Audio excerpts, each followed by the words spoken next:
The supermarket giants are in crisis. They're cancelling plans to build new superstores as customers desert them for smaller shops. One of the giants, Tesco, has been caught fiddling its profit figures. And perhaps most importantly, they're being accused of wasting food, underpaying farmers and exploiting their own staff. In the light of all this, we ask, are the supermarkets past their sell-by date?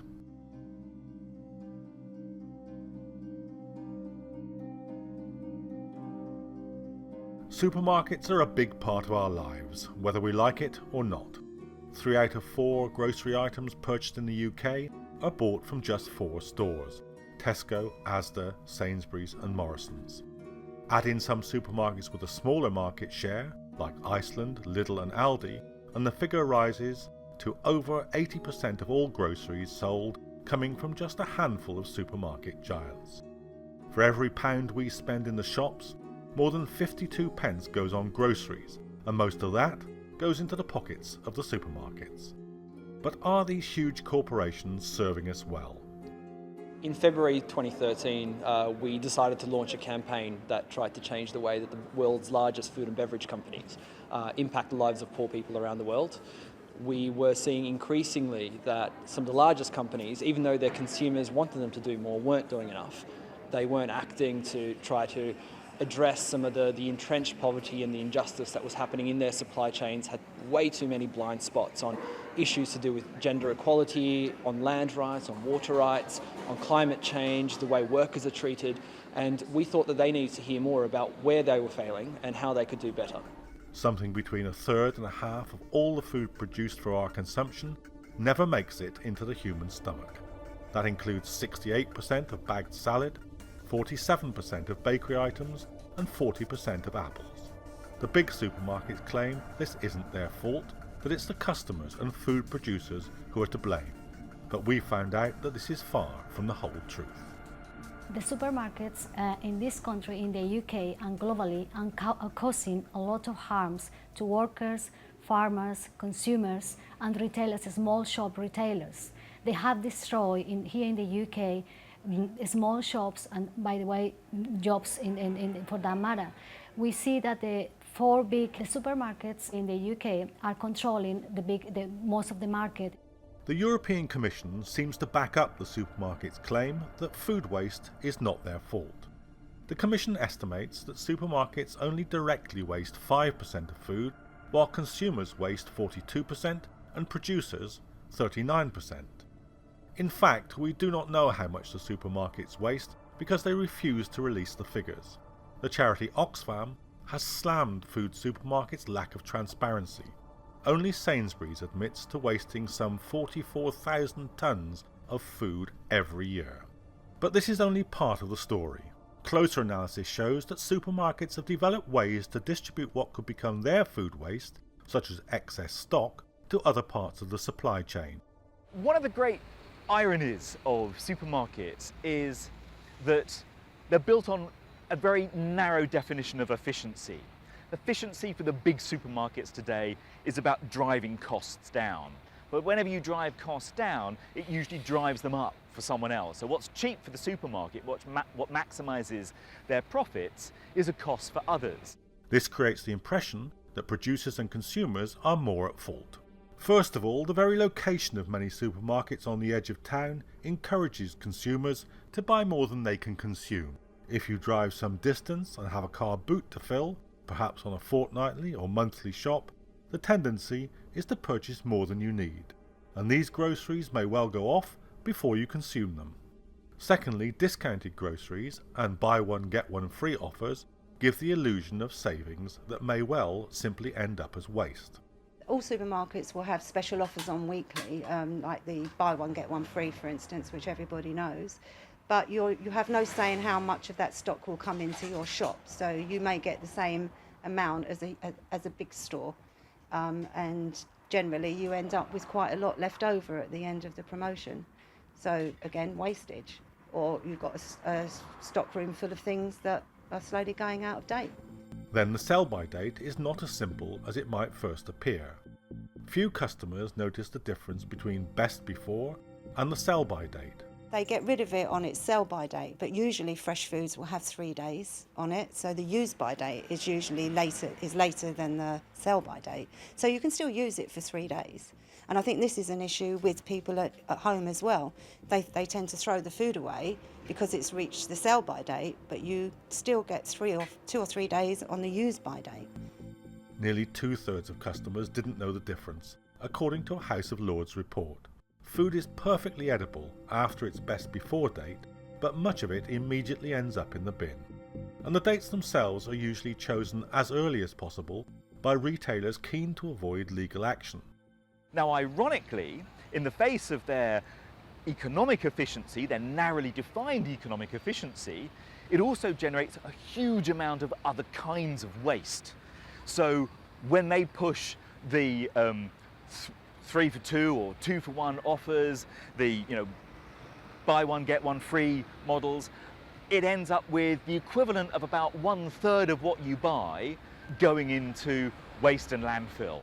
Some 10% of the £10 billion worth of food thrown away is for this reason, even though it's good enough to eat. Sell-by dates are even shorter on imported food. Locally produced food would cost the supermarkets more, but its shelf life would be longer and better value for consumers. The supermarkets are not buying from local produce.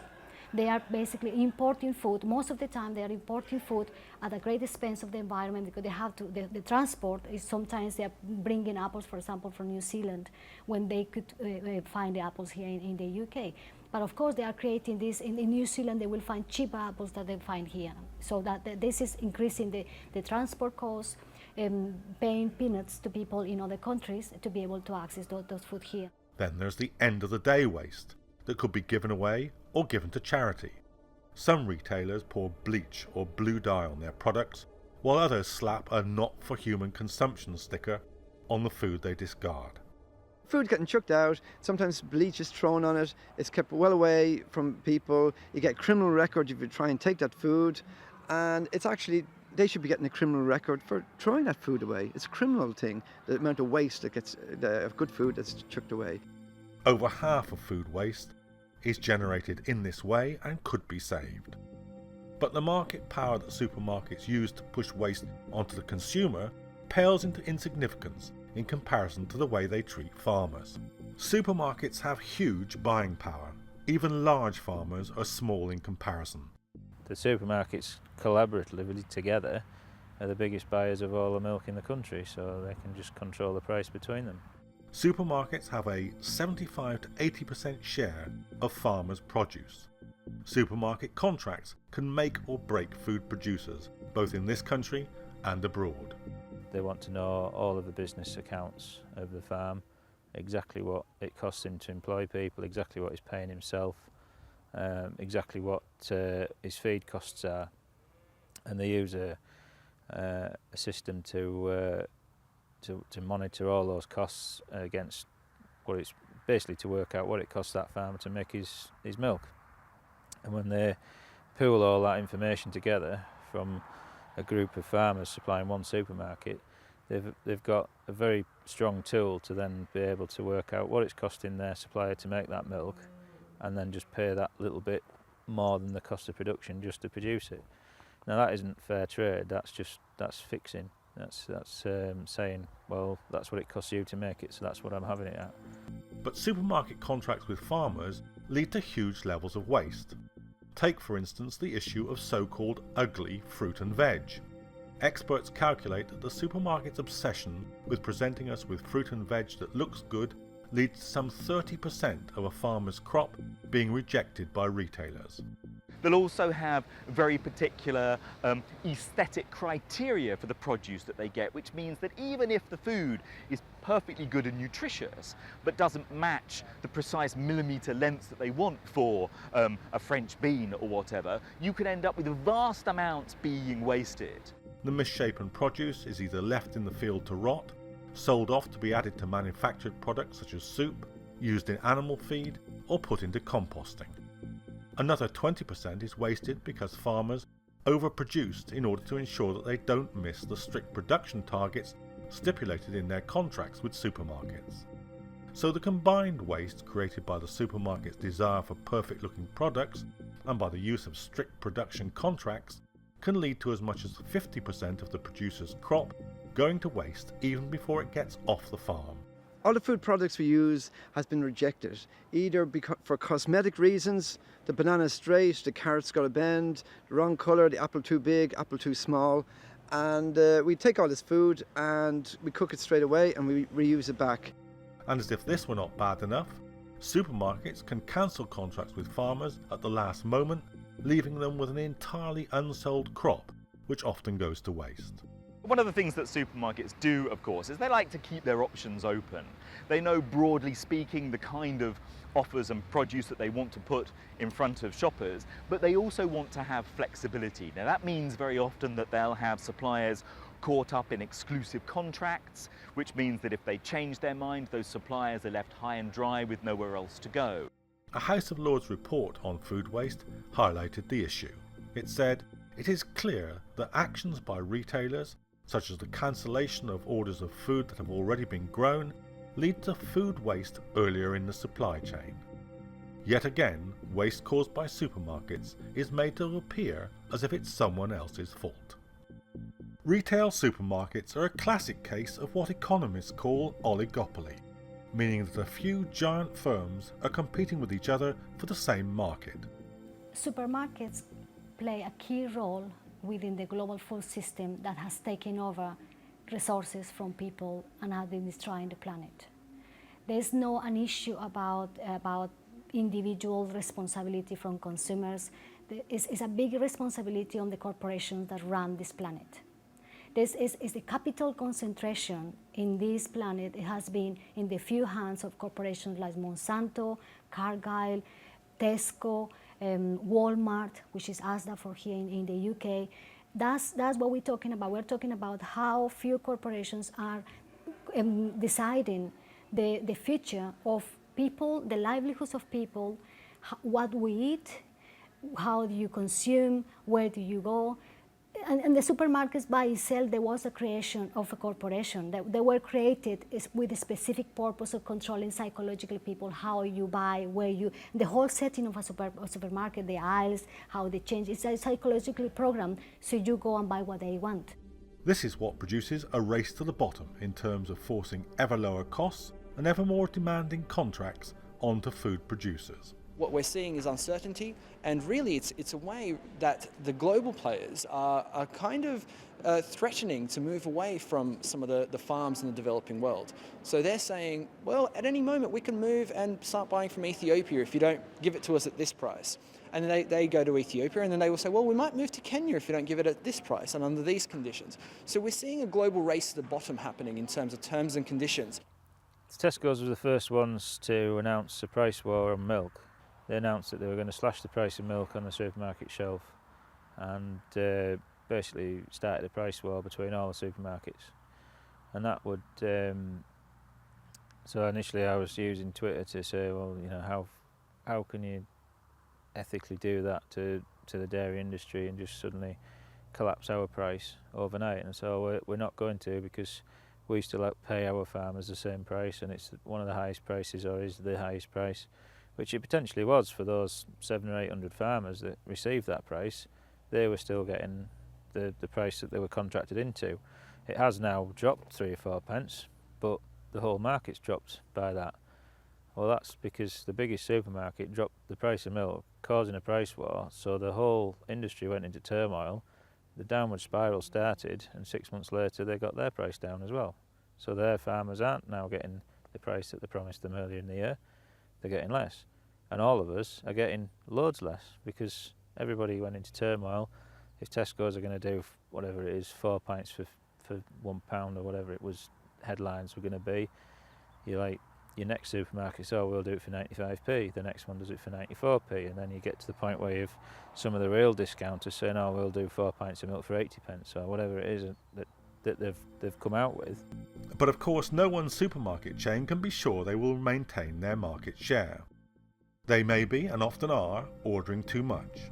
They then cancel contracts, reject the food produced because of its look, or sell off stock in discounted packages and buy one get one free offers. as one study concludes, the most significant source of waste is overproduction, which means producing more, sooner or faster than is required by the next process. In a study of global retailers, Oxfam concluded the hundreds of brands lining supermarket shelves are predominantly owned by just 10 huge companies, and they have a combined revenue of more than $1 billion a day, whilst 1 in 8 people go to bed hungry every night. And as the recession has hit home since the banking crash of 2008, the supermarkets have been the last to feel the pinch. The UK economy as a whole is only now recovering to the point where it was before the crash of 2008. Real wages have undergone their longest, steepest decline since World War II. But every year of the recession has seen supermarkets grow by 2.5%. That will leave the supermarkets raking in a massive £164 billion. According to one industry report, given that large supermarkets can buy cheaply and sell low at the margins, this means that supermarkets can actually benefit from poor economic conditions like those that have been prevalent for over much of the last 5 years. But even today, we're still reliant upon a model which squeezes the local economies and the local communities of the global south, of the developing world, to provide cheap produce for British supermarket shelves, in which you're not paying the full environmental cost or the full social cost of production. This is because they sell the necessities that most people cannot afford not to buy. The biggest change that the worst post-war slump has produced in the world of supermarkets is that the really low-cost supermarkets like Aldi and Lidl have taken a bite out of the market share of the big four. In the middle of the recession, Aldi saw a 450% surge in profits.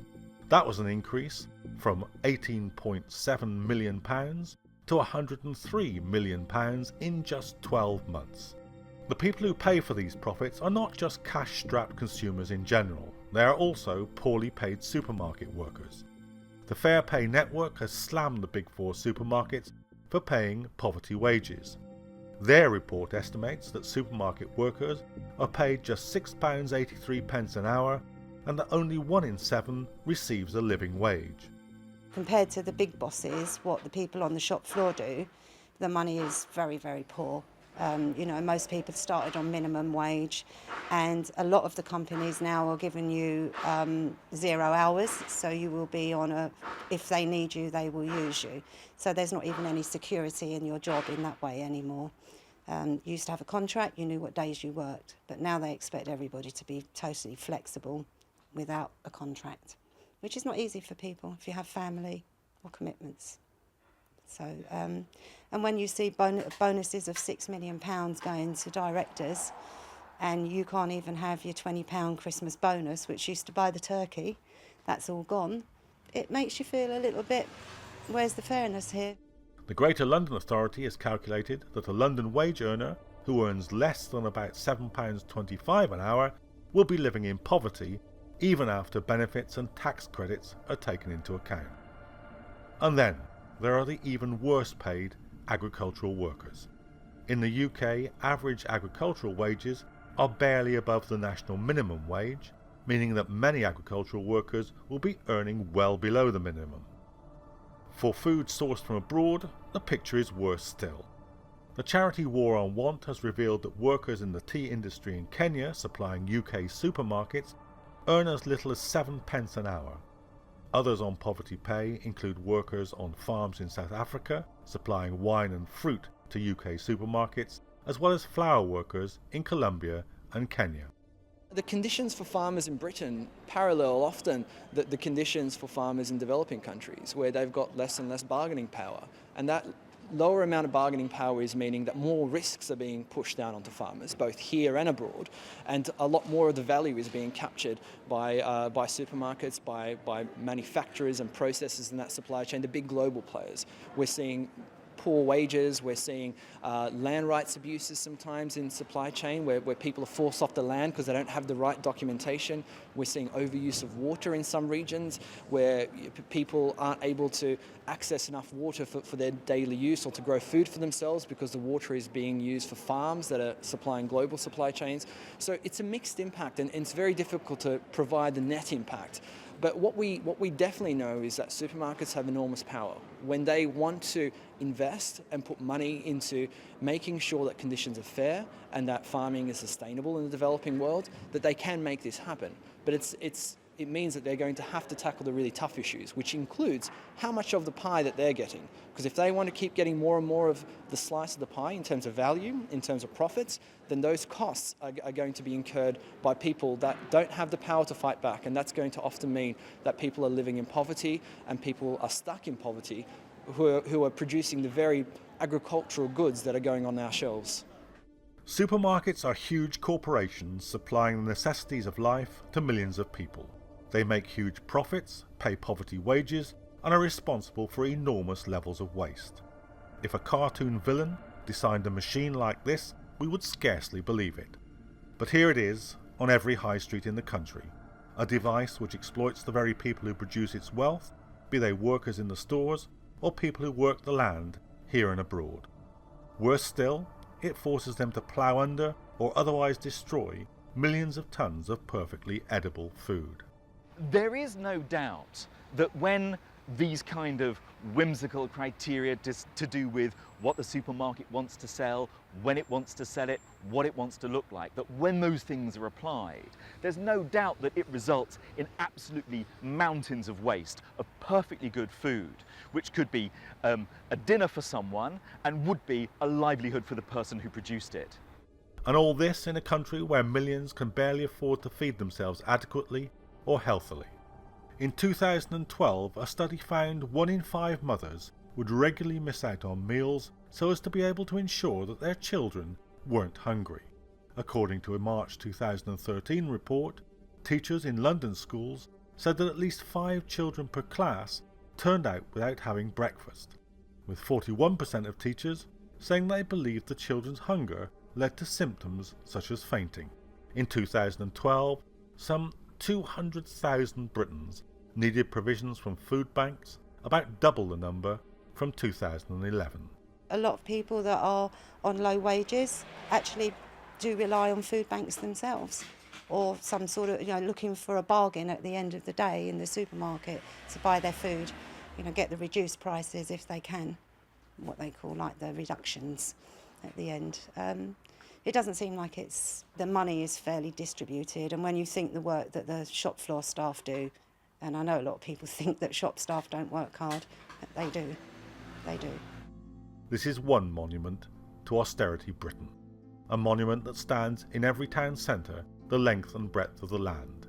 On one corner of the street, a giant supermarket chain, paying low wages and destroying food at every point from farm to fridge. On the opposite corner of the street, the food bank, perhaps helping the very people who produce the profits for the shareholders of the supermarkets with enough food for them to make it through another week.